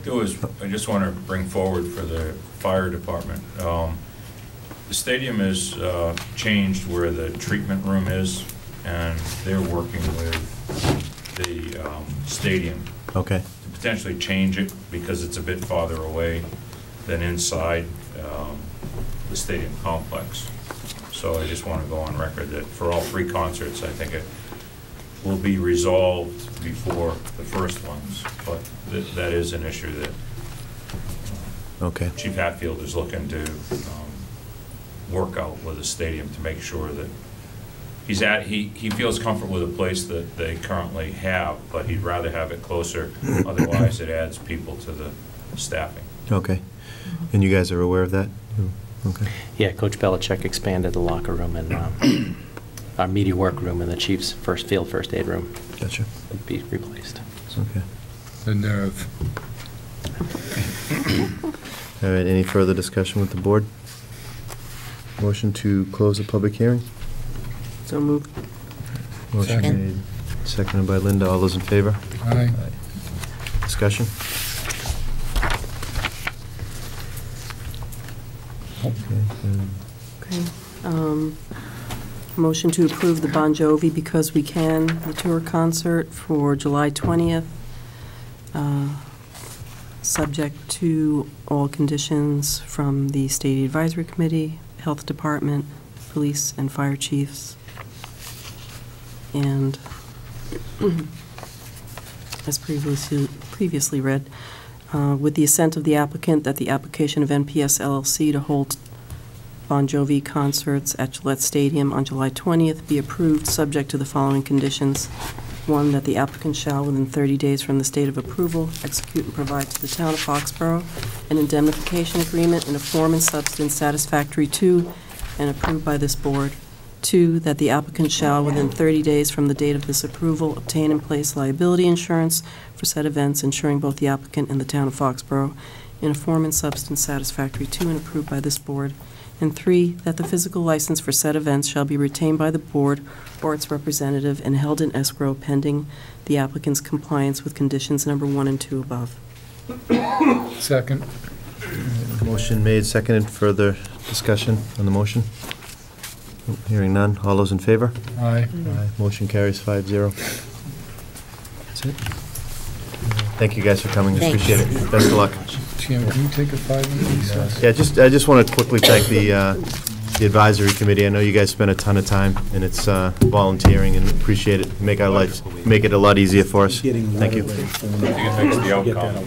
There's been a lot of effort that's much better. Yeah, absolutely. Thank you. Frank, can we take a 5-minute break from the cable? Another long issue coming up. Thanks. Thank you, everybody, and thank you for letting us take a 10-minute break. Actually, a few minutes behind, but the next on the agenda, the final item, is the review of the regional sewer agreement in the finance plan, and Kevin Pecos and Roger Hill, the DPW director, is going to present that. Mr. Chairman, there's Bill, okay. Before we start the presentation, we just wanted to update the board on the regional meeting that occurred in Mansfield last night. There's some good news. The towns of Mansfield and Norton have been working through their own planning issues, finance plan issues, having town meetings, and they've let us know as of last night that they won't be submitting their final plans to their voters until their annual town meetings later in the spring. Therefore, the good news is we do not have to have this March 4th special town meeting, which was predicated on the requirement imposed by our partners that we give them an answer basically in the month of February and March. So we're all off the hook now until the April-May town meetings. This will be greeted, I'm quite sure, with great enthusiasm by the advisory committee. I know, speaking with the Water Sewer Commission today, they are all very happy because this is an incredibly complex project, and this gives us the proper amount of time to do it. And I know the planning board would be very happy, since I met with them yesterday, and they were extremely concerned that the timeframes didn't permit a proper dialogue with the public, and they were quite right. It just wasn't enough time, and this will now give us time to have a proper dialogue with the public. So the board can't really vote to cancel the meeting because it's not on your agenda, but with the consensus that you can do that, I'll put it on your agenda for next week. Notify the departments that the pressure's off. The other articles that were on the housing partnership, Ginny's raised some very good questions, and the consensus, speaking with the town planner today, was that no problem with postponing that until we can get that the research done to answer those concerns. The funding for the town hall, we had already kind of sort of reached a conclusion without any clarity from the Postal Service right now about if that building's available. Appropriating $50,000 to study something that we don't even know is available is premature. That was the other article. And the last article is an easement for the library, which I'm quite certain can be postponed till May. Certainly wouldn't justify a town meeting in and of itself. And there was no other business submitted, so I think we'll find to postpone that and roll all that into there. So that's the good news. In terms of this, what we want to give the board tonight, and I'll let Roger introduce the gentleman who has done the spreadsheets, is a funding plan for the regional sewage treatment plant that we want to create with the towns of Mansfield and Norton. What we're going to show you are the major assumptions. It is always the case with utility financing that you're always dealing with spending, authorizing spending today and paying for those bonds with future revenue. It's always the case. That's how it has to work. Because you have to build the plant before you can have the capacity to start selling it to pay the bonds. So what we put together is a plan that covers the 5-year gap financing, which is the period while we're constructing the bond, have to spend a lot of money and don't yet have the ability to sell the capacity that the plant is going to create. So we've come up with what we think is a very creative plan, and as you'll see in a moment, we've created lots of alternatives. What we're hoping the board can do tonight is, you don't need to take any votes, you don't need to do anything formal. We just want to get kind of a feel, a read from you. Is this funding plan on the right track? The Water Sewer Board, Chairman Bill Earl is over there, has seen this plan and endorsed it. But I think, not to speak for the Water Sewer Board, but on their behalf, I think what they would like is your reaction tomorrow night. We'll be briefing the advisory committee, and then sometime after that, the planning board. And basically what we're looking to find out is, do you all think this is generally a good plan, or are there modifications to it that you'd like to see? So with that introduction, Raj? Thanks, Kevin. This has been quite an exercise. We're trying to create revenue from. Oh, I'm sorry, one more very important point. We would not proceed with a plan like this without our own financial officer, chief financial officer, looking at this. So Randy looked at it today with Sean. Randy's been participating, but this is the first chance he had to really get into it with Sean. And I'll let Randy offer his own comments on it, but my understanding is that generally everybody's in agreement this is a good plan. A lot of people have helped out with this, and I'd be remiss not to thank the Water Commission and Bob Swanson in particular, and even Bob Worthy, who hasn't done a lot with it, but because his water superintendent duties are very immense, but they've all helped. First, I want to introduce our presenter, and that's Sean Korn. And Sean's with a firm called HDR, which purely coincidentally I used to work for, and quite a while. I didn't go to them for this reason, but I did know that they had some terrific modelers in the firm, and I worked through the New Jersey office, and I asked quotes from several other companies, and HDR was very favorable, and they've done a very fine job so far. The model is a dynamic model. It's one that we can change at will. We can vary inputs. We can say, okay, now we identified a source of somebody who wants to buy capacity. We can change the model to suit that. And what the model does is it contemplates revenue, expenses, and rates. And what we did is we tried to build a model that, and Sean's going to explain it, that basically does not punish the existing people who are on the sewer system. In fact, actually saves them a little bit of money, gets the plant built, and funds it. And without further ado, I'm going to let Sean take over, and if there are any questions, feel free to ask. Thank you. Thank you, Roger. Thank you all for having me here. I've got a couple key objectives here. The first thing is I just want to provide you an overview of the rate setting process. Okay, Sean, I hate to, I don't know if a microphone's picking you up or not. Frank, is he coming in okay, Frank? Actually, if you want to bring that over, that would be good, thanks. You want to hold it? Sure.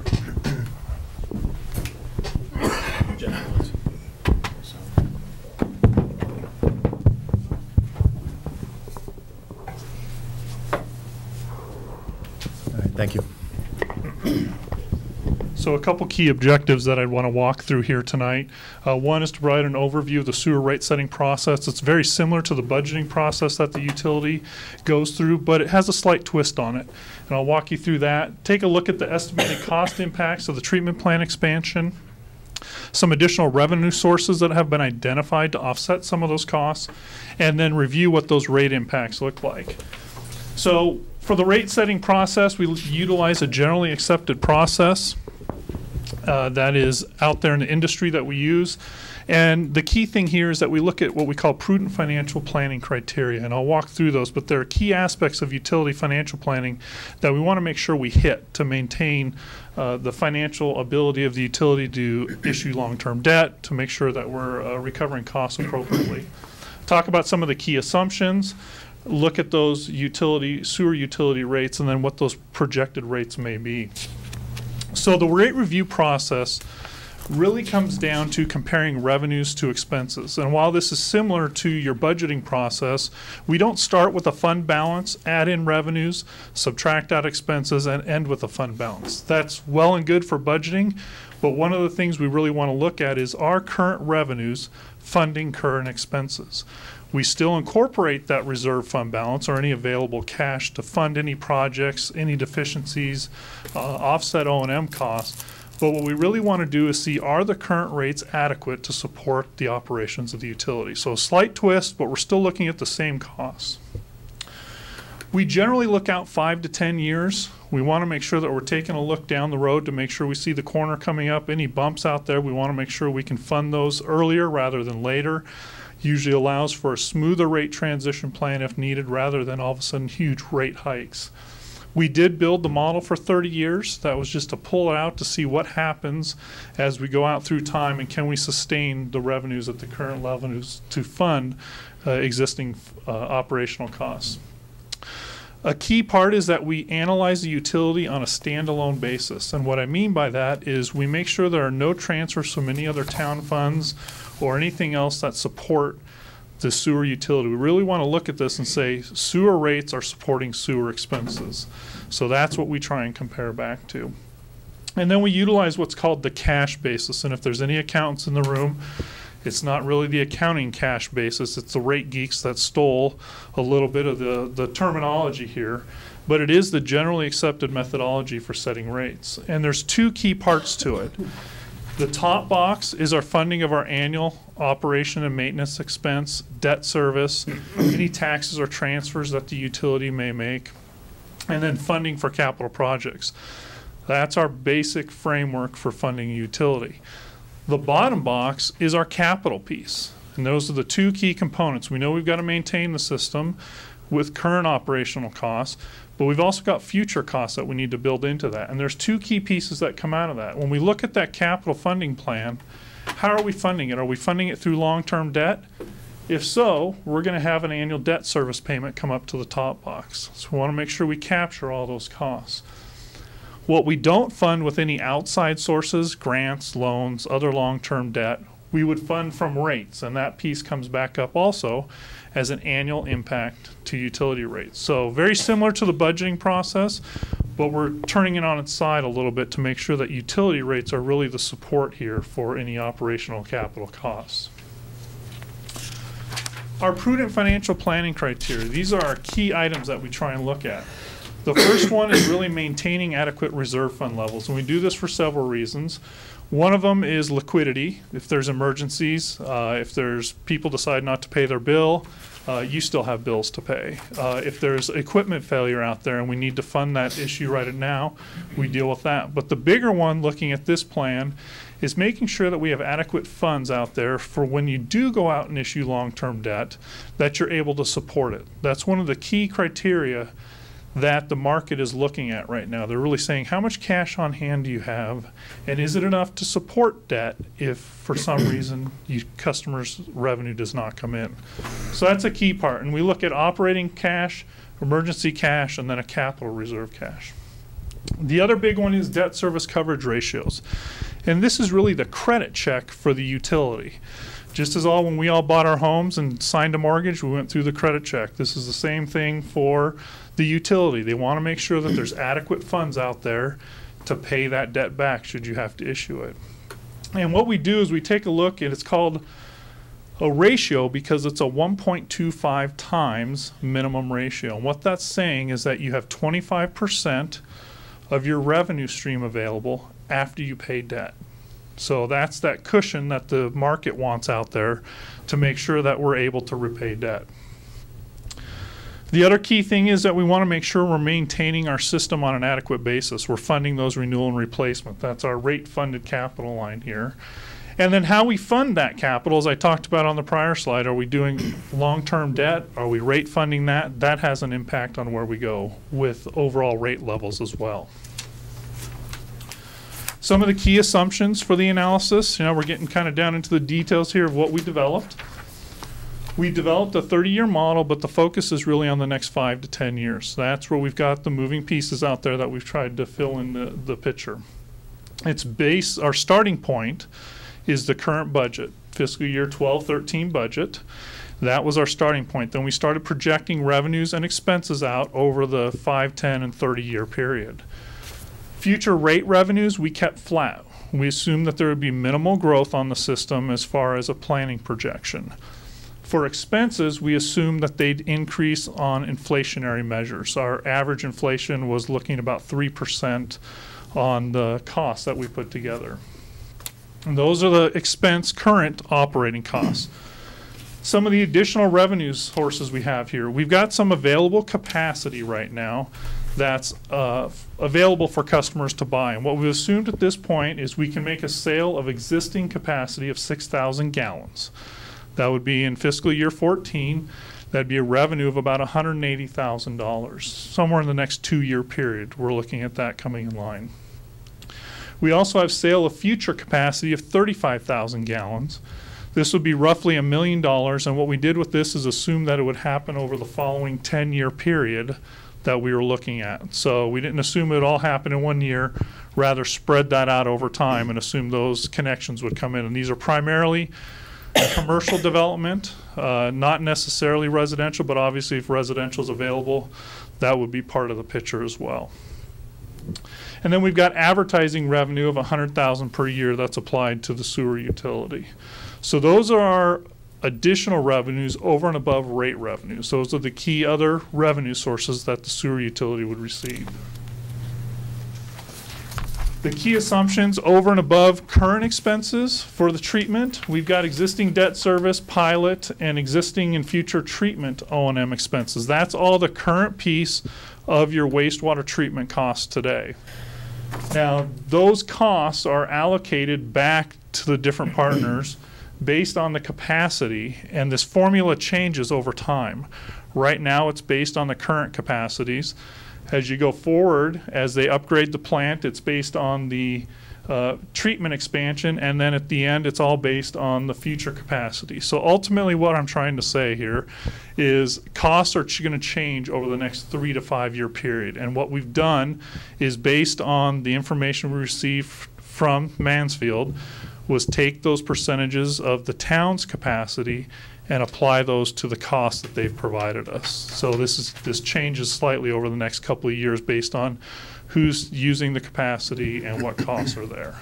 So we've used this for the basis for the costs going forward.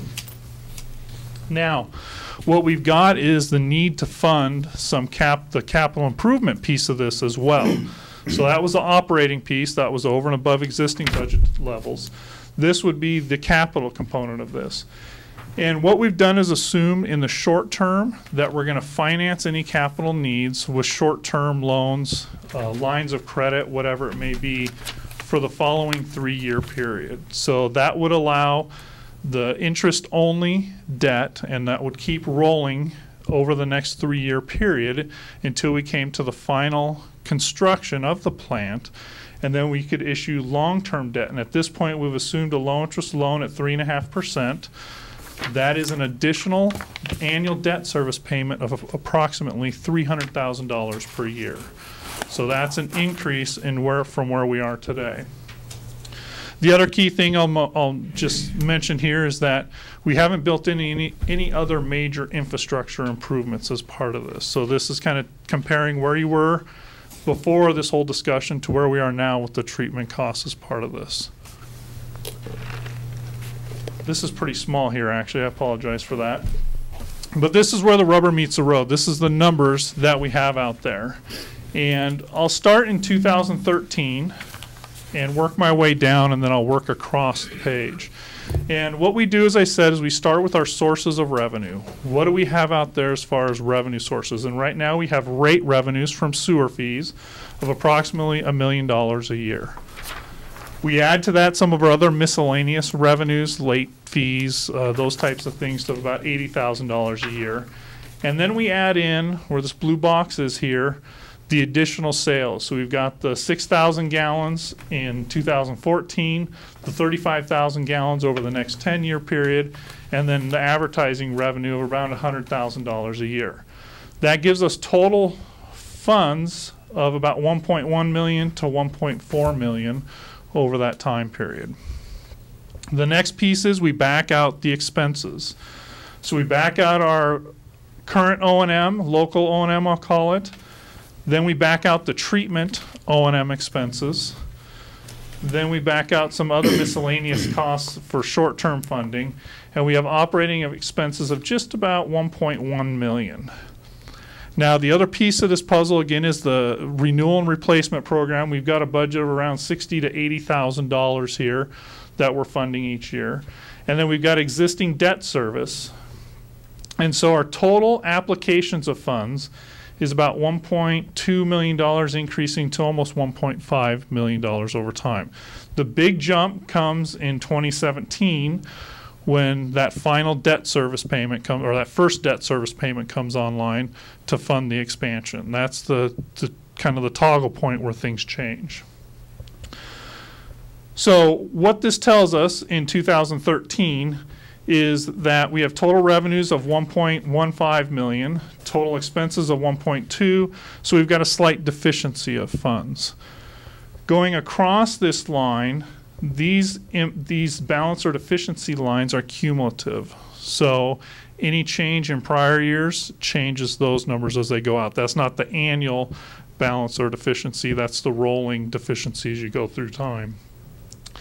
Comparing, in order to get out to this point in 2017, you would need roughly inflationary rate adjustments here to get rates up to the level to support that additional $300,000 in annual debt service. I forgot to click my little clicker here with my key points. So that's the treatment O&M changes over time, and then our proposed rate adjustments that would fund all the changes that we're looking at here. So 3% for a couple of years and then 4% thereafter. Now, we started this off talking about those key funding or criteria that we have out there. This is taking a look at the reserve fund balances, and this minimum here is about $500,000. When we take a look at typical utility funding needs, what we try and do is say how much cash should be on hand to pay the bills, the operating piece. It's usually on average 45 to 60 days of O&M expenses. We also take a look at how much should we need should an emergency happen. Should we have a pump go out, something that we need to fund immediately. And we've put about $250,000 in that. That's how we get to our $500,000 level. That's our minimum target. You can see after, and this is after the rate adjustments that we have down at the bottom of the prior sheet, we kind of get out to that level where we want to be in 14, 15, and then it starts climbing. Now those revenues can be used to fund some of that debt service. It can be used to fund capital infrastructure in the future. It can be used for a whole lot of different things. The key piece, though, that's really driving some of the analysis is maintaining that credit check or that debt service coverage ratio. Because going forward, in order to issue any debt, we need to make sure that we can maintain that coverage ratio. You can see with the rate adjustments, things spike, and then they drop down here when that debt service comes on. So we're running right at that bottom line in 2017 with those proposed rate adjustments. That's one of the key drivers to this, to make sure that you can issue debt in the future to fund this project. How does this impact the typical customer? The top chart here is the analysis I just presented to you, and the current average residential bill is $17.94 monthly. That would increase under this scenario in 10 years to $26.05. Now compared that to without the IMA, and this still does include some additional costs to the town because there are still upgrades and other costs, capital costs that would impact the town based on the treatment plant costs, that would increase to $27.33 just with the baseline adjustments. So there is about $1.28 savings under the with IMA scenario here. So the annual rate adjustments are really there to maintain the existing system and then maintain the debt service coverage ratio and meet those financial requirements for funding a project. The sale of existing and future capacity, minimize those rate impacts. Obviously, that's additional revenue over and above current rates that are able to buy this down. And then we've assumed that long-term borrowing. As Roger talked about, things are changing over time for part of this project, so that obviously could change over time as you go through this. And with that, I'll turn it back over and answer any questions you may have.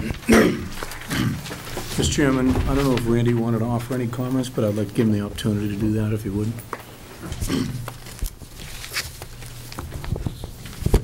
Thank you. Yes, I had the pleasure of reviewing the underlying detailed model today with Aaron and Roger, and very impressed with the level of detail that goes into it, and the assumptions. They're actually quite conservative on many different levels. I think it's a very doable plan from my perspective. Thank you. Bill, I'm going to put you on the spot for a minute, being the chairman of the Water and Sewer. Do you want to kind of summarize the board's position on this? Obviously, you're for it, but anything that we're missing? No, at this point, Bill Early from the Water and Sewer Commission. No, at this point, we're really seeing this and reviewing it at the same time. So we're going to be vetting the detail on this. And we haven't gone through that yet. Sean only came in today, or yesterday, actually. So you're seeing these numbers here? So we're seeing some of these things for the first time. We had them last night, so we've taken some time today to look at them, so it's not a complete surprise when I'm seeing them here tonight. But we are going over it, and we're very encouraged by the plan, and we appreciate all the work that our professionals in the town here have put in to bring this to place. Great, thank you. Okay, questions from the board? No, it's very intriguing. I mean, it's always nice to know our financial officer agrees with their plan, so, and say it's conservative, that means there's more room to grow, so I appreciate everything. Thank you. I just had a question about the future capital needs that are known, the rate adjustments that are proposed. Do they take those into consideration? All the known capital needs right now are in there. Okay. We do not plan to expand the system. That's going to be part of what people need to buy into the system do. Our plan is not to expand, but we do need to maintain. And one of the things we're going to do early on, probably next year, is a leak detection of I&I of the older part of the system. We don't have a multi-year capital plan for the existing infrastructure maintenance. Okay. That's coming. That's going to require funding. But as you saw what Sean said, there's a 25% margin, which is deliberately created beyond what's absolutely required for debt service plus O&M. And it's that 25% margin which is building the reserve. You can see how rapidly the reserve is building after 2017. That's the reserve that's available to start funding infrastructure maintenance that needs to be done. There are, in addition to these assumptions, and that's why this is such a conservative plan, there are quite a number of additional potential sources of revenue, the most important of which is sale of the sewerage that becomes available to the town, well over 200,000 gallons when the plant comes online. When you take the buy-in revenue and the daily rate revenue, particularly with that 25% margin, there's quite a bit of money that's generated, which isn't even reflected in here yet, okay, which starts paying for that infrastructure. So, as we said, it's a very conservative plan. Thank you. I was just a couple of questions that when I was going over it this weekend. So is this paying for our getting together with Mansfield and Norton and Easton, as well as the flow, purchasing the extra gallons that we need? Is that? Yes. That's what this encompasses, and this is the plan that finances the town of Foxborough being a member of the IMA and expanding the existing wastewater treatment plant that provides capacity to Foxborough, Norton, and Mansfield, some of which Mansfield will share with Easton. So it's purchasing flow, correct? It's not only that, it's building the plant and everything. But ultimately, yes, it creates more gallons for the town of Foxborough. Right. Do we know how much we? The initial phase 1 is 200,000 gallons. An additional 200,000? Yeah, actually, it's 175,000. Don't let me misquote. And then phase 2, when phase 2 gets built, and it may not get built for quite a few years, provides another 100,000. And the other very strong potential is that there's quite a bit of unused Title V capacity in the existing system, and there are opportunities to capture that for the town and resell it. And I haven't counted any of that into this rate structure, but it's fully intended that we're going to be aggressive in pursuit of that. And that could amount to a pretty heavy increase over and above the basic new capacity that's created in the plant. And in the IMA, the plant is required to take the Title V capacity volume on a flow basis. So it's no longer Title V capacity, it's pure sewer flow.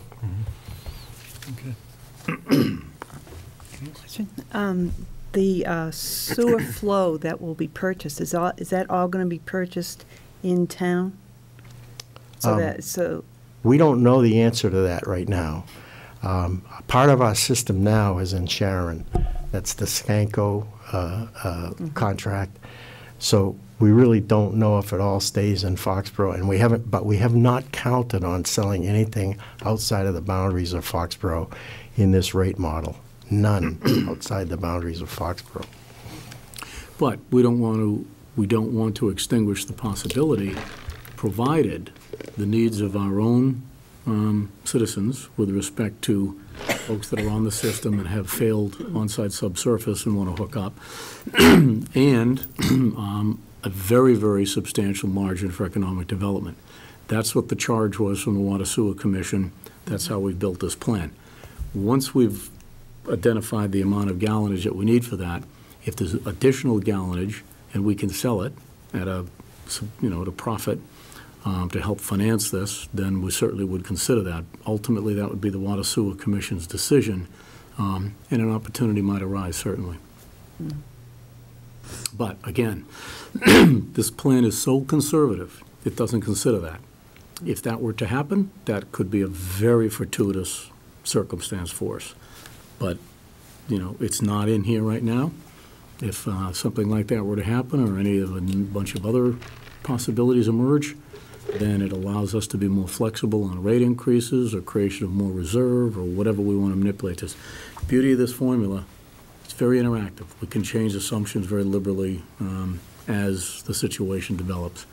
What we wanted to achieve was a plan that everybody could look at that was very conservatively done, and people could say, yeah, we can see that's entirely doable, sure. And I think, Mr. Chairman, members of the board, I need to make one other note, because there's a very happy circumstance in this, and I think it bears commenting on.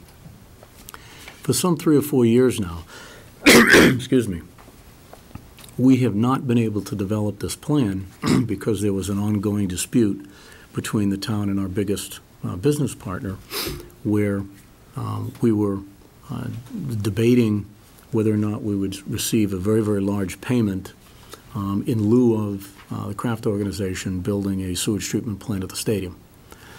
And that argument, unfortunately, has created some tension, some stress, and it has prevented us from being able to move forward definitively with the plan to join with our partners. We can now say 2 very good things. Number one, we can move forward. We have this funded, and we do not require any of that money to be paid to the town, which allows us to engage in an entirely different discussion with our business partner on Route 1 in a much more non-adversarial way, and that's great news. Now, if at some point revenue comes along from that source, that's entirely possible. Don't need it, don't expect it, but if revenue were to emerge, that would be an incredibly fortuitous circumstance, and again, it just is another example of just how conservative this plan is. But I want it to be really an important and clear point for the board, for the Water Sewer Commission, for the public, that this removes an obstacle which has created great tension between us and lets us put our business dealings with our largest business partner on a whole different footing that's far more favorable to everyone. And that is a great development. Well said. Thank you. A couple quick questions. I know Mike Stanton, when he left the last meeting, he said, keep our hands out of the sewer. So now that you're in front of us, I just have a couple questions.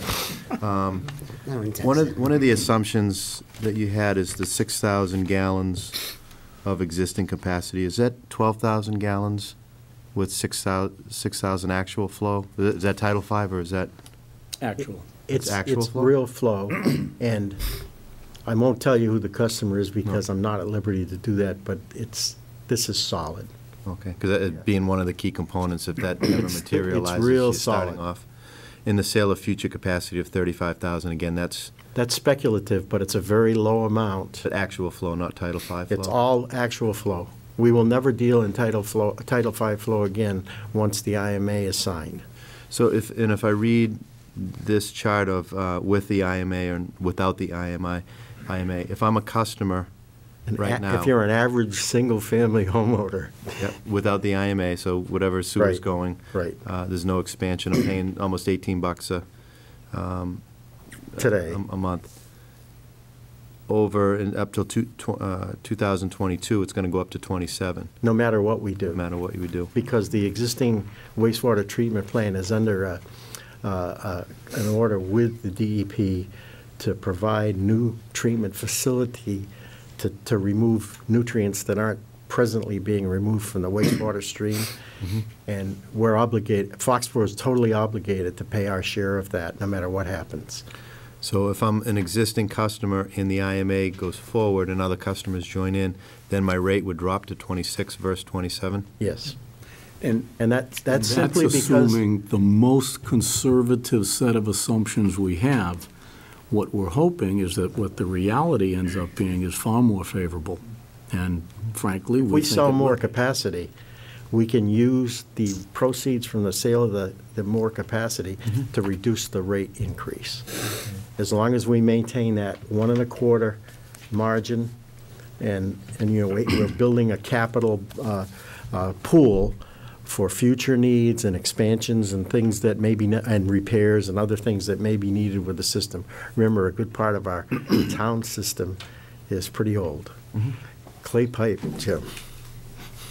Now, you're carrying this over 30, generally, what assumptions are you making over 30 years specifically for Foxborough? Were those assumptions given to you, or? For the next 20-year period that we didn't show here? Is that what you're? I think one of the first ones you said you made assumptions to carry it over 30 We did, years. yeah. Essentially, what we did is we started with the current budget and assumed that roughly on average 3% inflation and just carried the expenses out for the town's component. Okay. Well, what about the capital projects? The capital project is Camp Dresser and Keys estimates.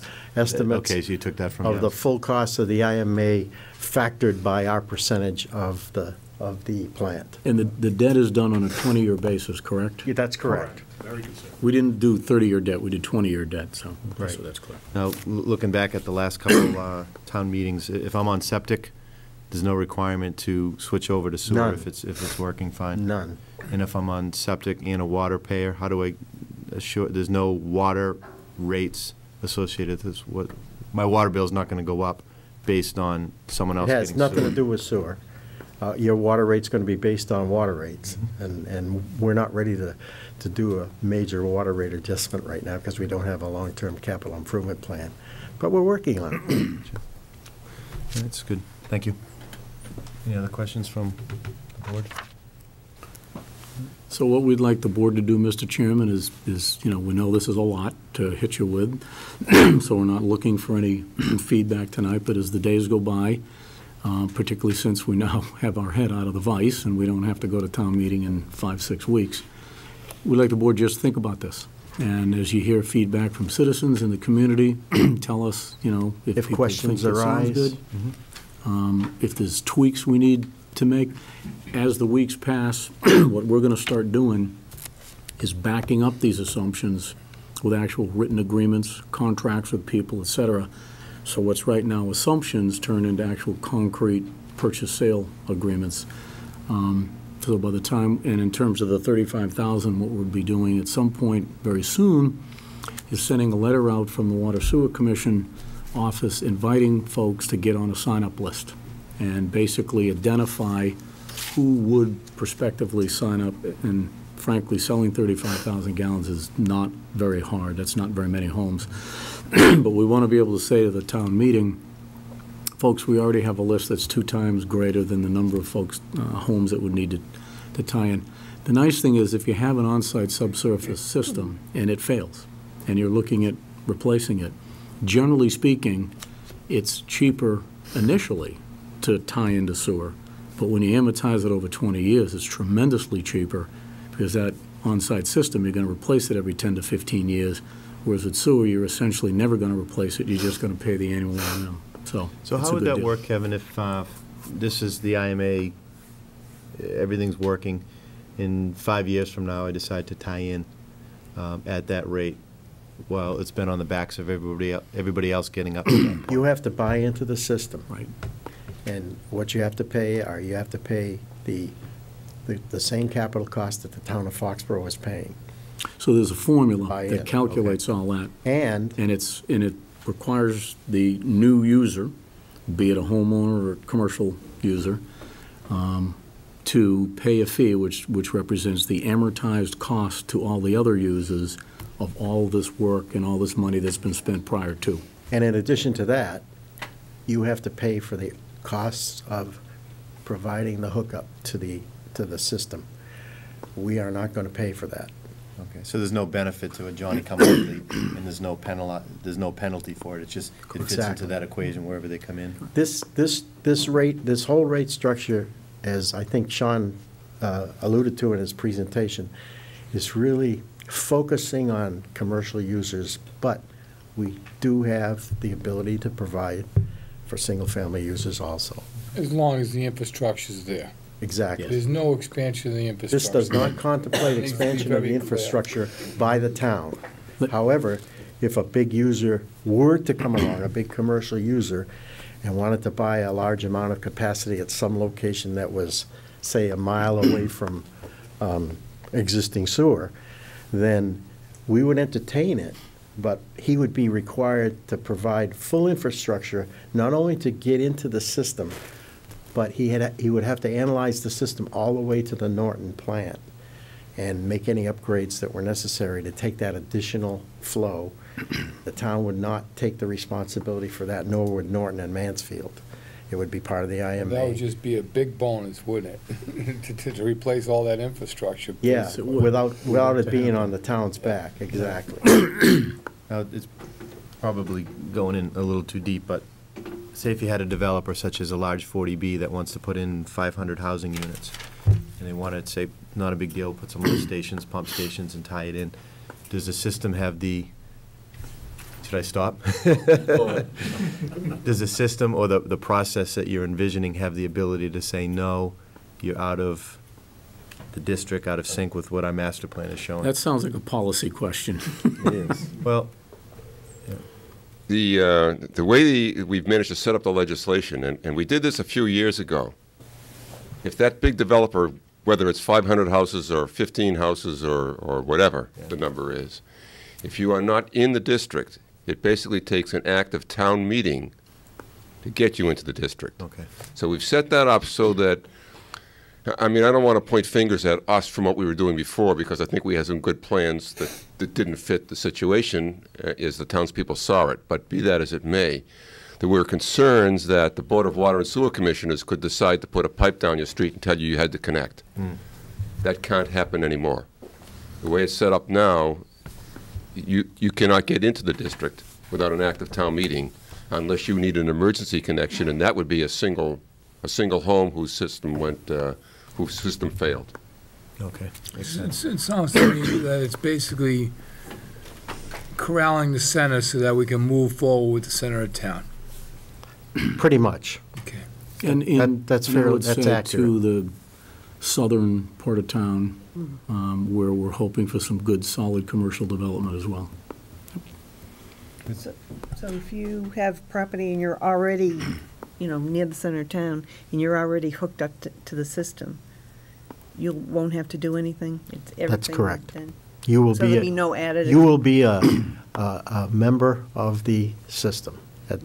If you're paying a sewer bill and discharging wastewater now, you will be a part of the system. But no one else can get into the system without an active town meeting. Water Sewer Commission, drawing on past experiences, wanted to remove the concern, which was apparently an obstacle with past votes, that no one can be forced to join. This will be people who want to join.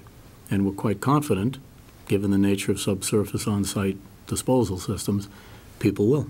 And they'll have a very competitive alternative to having to do another replacement system. So you know, there's not going to be that impediment. People don't need to worry the pipe's coming and they're going to have to tie. It's not going to happen. So that's a key political impediment removed. So with March 4th not being a special town meeting anymore, you're in front of the advisory committee with this tomorrow? Yes. And then in front of the Water and Sewer Commission? We could even do that during the day. That's not a hard thing. And the planning board as well? Later on, yeah. Water Sewer Commission was briefed in on the philosophy, if you will, the concepts before we finalized this, because obviously we didn't want to finalize a plan that they didn't endorse. So the major moving parts they've been briefed on. This is now the detailed version of what they conceptualized and approved. So the next stop tomorrow night will be AdCom, continued discussion with the Water Sewer Board on more details.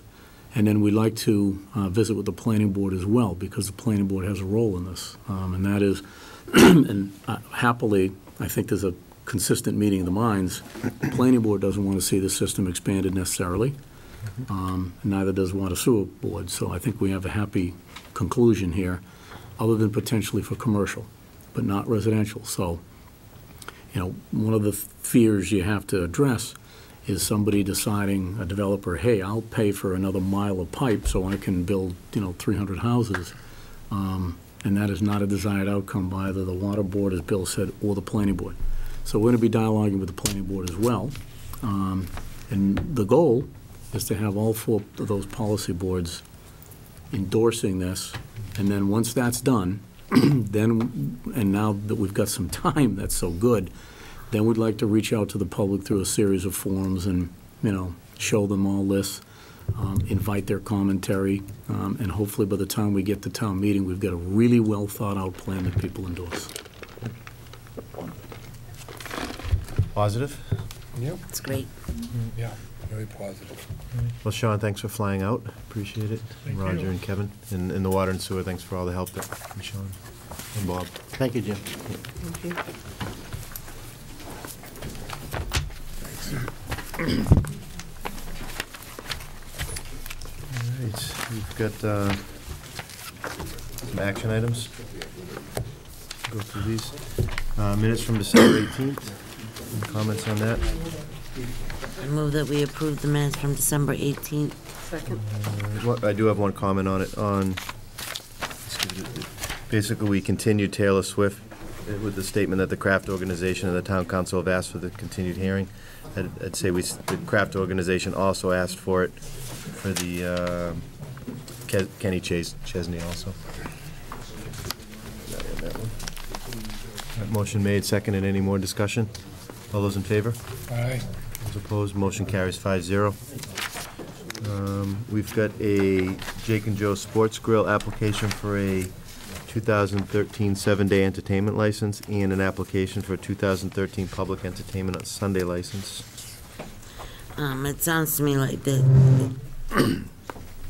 it's not live entertainment, it's just, I should have said I'm going to abstain from this vote only because the landowner, the former Piccadilly, is a client of mine. So you guys can work on this one. Mark, the only thing I was gonna say was that, it doesn't, it's just TV, it's not live entertainment or anything, so. Well, it does say musical instruments. Yes, it is live entertainment. It is live? That's what I wasn't, I didn't. Potentially, they identify 2 to 3 piece. vocal musicians. Yeah, see, I and didn't they're know not what more that was, specific what it than that. meant, like, On occasion, DJ and 2-piece band. Right. 2 to 3 oh, I piece didn't band. even see that. So, I mean, it's, They don't say dancing, though. I don't see anything out of the ordinary. Anybody else have anything? So we take one motion at a time, I would say. I move that we approve the application for the 2013 7-day entertainment license for Jake and Joe Sports Grill. Second. For us, in a second, any more discussion? All those in favor? 4, 0, 1 abstaining. And take, for the second one, Linda? I move to approve the application for the 2013 public entertainment on Sunday license. Second. Any more discussion? All those in favor? 4-0-1. Hey, thank you. Back to you, Jim. Thank you. We have two hacky license applications, one for Hussein Schuman and one for Abdul Schuman. We're gonna do the Bass Pro one first. Bass Pro. Oh, I went past Sounds it. great. Okay, application for 2013 public entertainment for Bass Pro, and that's also live entertainment On Sundays. on Sundays. They do that now, though, don't they? They have one for, not every Sunday, but, Correct. yeah. So I move that we approve the application for the 2013 public entertainment license, on Sunday license for Bass Pro. Second. Motion made and seconded. Further discussion on the application? All those in favor? Aye. Motion carries 5-0. Now the two hacky licenses, Hussein Schuman and Abdul Schuman, expires on January 15th, so it's a 3-year license. So moved. Second. Motion made to approve and seconded. Further discussion? Does this mean they're based in Foxborough, or does this allow They're them to licensed in service Fox- Foxborough? They're licensed to drive in Foxborough. So it allows them to service Foxborough? Yep. Oh, okay. Yeah, they both live in Norwood. In Norwood, yeah. And then both were signed by the chief. Yep. Yep. Motion made to approve. Was it seconded? Yeah. Yep. Motion made and seconded. Further discussion? All those in favor? Aye. Motion carries 5-0. Bill Cunningham over at Bay Colony asked for a one-day beer and wine license No. for well, did you see what he's doing? A psychic medium. I think we all should go there. Postcards from the Edge. Oh, God. I don't think I want to go to that. Anyone go to the Three Stooges? Shouldn't they already know? Watch the marathon. Yeah, I watched the marathon. I didn't go this year. I move that we approve the request for a one-day beer and wine license for January 26th for the Bay Colony Orpheum Theater. Second. Motion made, seconded. Further discussion on it? All those in favor? Aye. Motion carries 5-0. And in the last one, the memo for the submission of Yeah, articles. no action required. That's just a reminder to the chairman and to the town manager that we have to get our annual report submissions in. We do have a little bit of latitude past that, but not a lot. We'll keep it. It's February 15th, so what I will do is I will draft it as chairman and I'll submit it to the board by email on January 1st. And get January comments. 1st? Sorry, February 1st, January 31st, February 1st. And then get everyone's comments, and I'll resubmit it a week later. And if you guys want to comment, and then we'll finalize it. Make sense? Absolutely. Annual thing. That's it. There was one other piece in there that was... Information for Sharon. That was it. That was it, yeah. Yeah. I just Oh, that's had- right, it was an action item. There was had a question, because earlier Kevin had mentioned that I had brought up some things in regard to this, and I did send a copy to Jim and some other people. I didn't send it to the rest of the board. Can I send a copy of that Yeah. to the rest of the board without? Yep, there's an information thing. You're not asking anybody to do anything. That's why I didn't do it. I didn't know whether I could do it. Yeah, you can do it, it's just... As long if as we've got nobody comments, we replies. don't reply back to you. Right, Well, we can, yeah. you know it. My suggestion, Jenny, is just take the reply that Sharon gave you, and just so that everybody can see your questions, her reply, and post that whole thing Okay, out. when did you send a reply? Oh, you may not have seen it. Today. It Oh, went today, all right, I afterwards, haven't Yeah. been on this. Kev, just, off the top of your head, so now we have 2 playoff games. Right. How much is that? About into 100,000 apiece. 100,000 More than apiece. No, No? no, that assumes sellout, well, remember, it's $1.46 Oh, a ticket. 248. I No, thought it I'm was sorry. up, yeah. It's, I thought playoffs. 248 times Is it- 70,000. Wait, I'll tell you, because I always mess it up. I got it right here in 70,000, I front thought of me. 60. It is 2012. Football events is $1.47. Concerts are a little more. Special events are $2.46. Is this a special event, though? We actually make more money on the concerts and special events because we typically have a slightly smaller volume, but we have $1 more per ticket. So to do the math, we have 50,000 per concert, and we make a lot more money than 70,000 for a football game. $2.47 versus $1.46, big difference. Actually, And I was gonna give these to you earlier, I'll give them to you right now. This is the 10-year history of revenue from the stadium that, I think you find interesting. It was very enlightening, I hadn't seen it before. Not really an agenda item, and Randy prepared that, he did a great job, and very enlightening. Move to adjourn. Second. Motion made and seconded to adjourn. Anyone not wanting to adjourn? All those in favor? Aye. Thank you, everybody at home.